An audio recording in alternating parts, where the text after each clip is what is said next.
Sempre é tempo de estudar a Palavra de Deus. Estou de volta e vamos dar continuidade ao que a gente tem estudado. Eu espero que realmente esteja ajudando você a ter uma visão mais panorâmica dos livros da Bíblia e a partir daí então você já pode ter uma compreensão melhor daquilo que você lê. E quem sabe isso também até estimule você a ler mais a Palavra de Deus. Então esse é o desejo, é a nossa oração também. Falar em oração, então vamos começar com uma oração mais uma vez. Obrigado, Pai, pela oportunidade de estarmos juntos mais uma vez. Eu peço que o Senhor continue utilizando esse recurso para nos ensinar e para nos fazer entender a importância de conhecer o Senhor e a Sua Palavra. Em nome de Jesus. Amém. Ok, nós finalizamos ontem os livros proféticos maiores e hoje vamos dar início aos livros proféticos menores.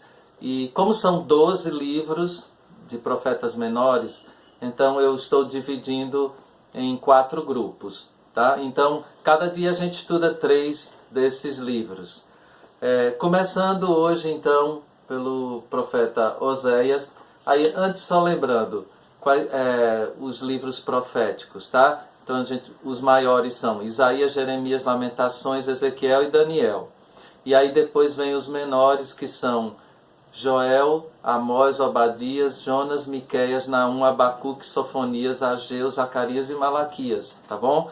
Então, começando aqui com Oséias, a palavra Oséias significa salvação. Oséias foi profeta ao reino de Israel, tá?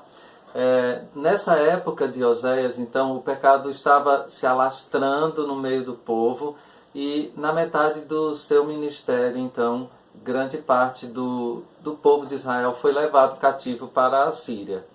Tá? E o tema desse livro é salvação. Ele fala muito sobre esse aspecto da salvação, fala muito que o povo deveria deixar a idolatria e se aproximar novamente de Deus. Algo curioso em relação a Oséias é que Deus manda ele casar com uma prostituta e eles têm 3 filhos. Depois disso, Gomer, que é a mulher dele, então, ela o abandona e vai em busca de outros homens. A situação dela fica ruim e ela acaba se tornando escrava. E ele vai e a compra no mercado de escravos porque ele a amava. Então toda essa história de Oséias e sua esposa, da vida real, faz uma analogia e uma aplicação para o relacionamento do povo com Deus, então, nessa época. Então a gente pode lembrar disso também, que apesar do pecado que nos escraviza, então Deus é aquele que através de Jesus vai lá e nos compra do mercado de pecado de escravos e nos traz de novo a uma vida livre da escravidão. Tá?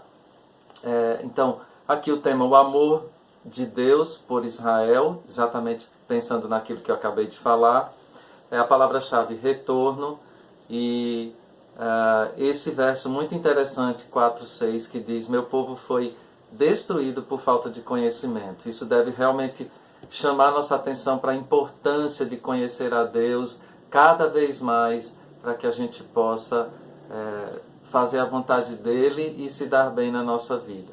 Tá? Outro versículo muito importante, conhecido de Oséias é: conheçamos e prossigamos em conhecer ao Senhor.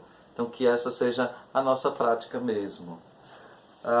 Aí depois vem Joel, que significa Jeová é Deus. Ele foi profeta para o reino de Judá. E em Joel nós temos no período de Joel acontece uma praga de gafanhotos que destrói toda a plantação do povo de Israel. Isso associado à falta de chuva, então ocasionou uma seca muito grande. Então a situação extremamente complicada para o povo, e Joel então fala para o povo que tudo aquilo é julgamento de Deus por causa dos seus pecados. E a mensagem de Joel é que eles se voltem para Deus novamente. E Joel lembra então a expectativa do dia do Senhor, a partir do capítulo 2, que é um texto conhecido nosso, que fala sobre aquilo que acontece lá em Pentecostes, em Atos. E então, aqui diz, julgamento de Deus, o dia do Senhor, e ele diz, derramarei do meu espírito naqueles dias, exatamente falando do Pentecostes. Então, um livro também muito interessante para a gente observar. E aí, lembra de novo daquilo que eu tenho falado sobre o caráter dos livros proféticos. Sempre há uma denúncia, um julgamento, um castigo, mas sempre no final uma mensagem de esperança, de resgate, de redenção, que revela esse grande amor incondicional de Deus sobre nós. Finalmente, Amós, que significa levar a carga, e Amós foi profeta para o reino de Israel. Nesse período de Amós, o momento era de paz, prosperidade, o povo não estava em guerra, mas havia muita injustiça social na exploração dos ricos para com os pobres. Por isso que o tema de Amós é justiça social, e ele vai denunciar isso. Tá? Palavra-chave julgamento também, e ele diz, por isso eu os castigarei por causa de todas as suas maldades. Tá? Então, observe que também Deus não está alheio ao que acontece no meio do seu povo. Deus vê todas as coisas e ele, no momento certo, ele julga tudo isso. Os capítulos 1 e 2 trazem advertências ao povo, chamando a atenção e revelando o pecado deles. Os capítulos 3 a 6 são sermões a respeito do próprio povo, e os capítulos 7 a 9 de Amós trazem visões a respeito do futuro de Israel.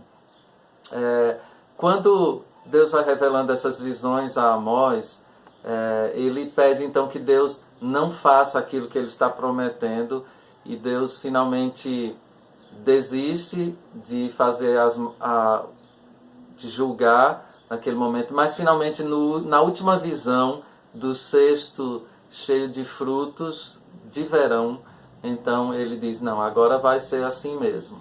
E o cesto de frutos revelam que como eram frutos de verão, então eles já estavam maduros e logo iriam apodrecer. Então Deus estava ali através disso, avisando o povo do julgamento iminente. Tá? Então, mais 3 livros que você pode ter uma pequena visão a respeito deles, a mais, para que você possa entender melhor a leitura desses livros. Tá? A tarefa de hoje é a seguinte: você vai escolher no livro de Oséias ou o texto, capítulo 4, 6, que fala que o meu povo está sendo destruído por falta de conhecimento, ou Oséias 6, 3, que fala, conheçamos e prossigamos em conhecer ao Senhor. Queria que você fizesse um pequeno comentário a respeito de um destes versículos, ou 4, 6, ou 6, 3, de Oséias, tá bom? Então faça um pequeno comentário a respeito daquilo que você entendeu desses versículos, tá bom? E aí a gente se vê de novo amanhã em mais um vídeo. Lembrando que sempre é tempo de estudar a Palavra de Deus.